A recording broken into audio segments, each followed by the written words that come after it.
छत्तीसगढ़ में अब युक्ति युक्तकरण को लेकर सियासत तेज हो गई। शिक्षक इस फैसले से नाराज हैं और विरोध कर रहे हैं। कई जगहों पर शिक्षक एकजुट होकर इसका विरोध कर रहे हैं। इधर प्रदेश के पूर्व डिप्टी सीएम टीएस सिंहदेव ने भी सरकार पर हमला बोला। उन्होंने कहा कि कांग्रेस ने शिक्षा न्याय पहल शुरू की है ताकि युक्ति युक्तकरण से हो रहे नुकसान को रोका जा सके।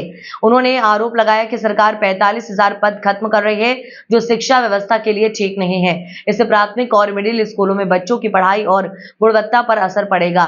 टीएस सिंहदेव ने तंज कसते हुए कहा कि सरकार शिक्षा की गुणवत्ता की बात कर रही है, लेकिन ऐसा लगता है कि अब मुझे खुद KG1 और KG2 में दाखिला लेना पड़ेगा ताकि समझ सकूं कि सरकार क्या करने जा रही है।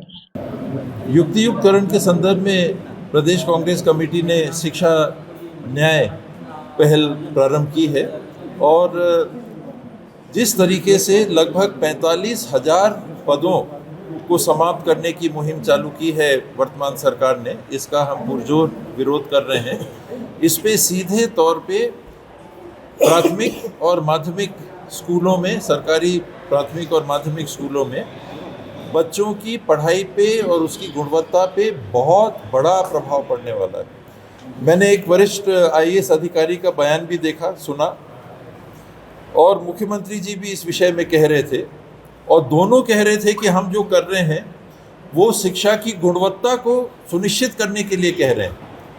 मेरी बुद्धि में कुछ कमी आ गई होगी कि मैं ये नहीं समझ पा रहा कि प्राथमिक शाला में 2 की जगह 1 आप शिक्षक रखोगे तो शिक्षा की गुणवत्ता बढ़ेगी कैसे।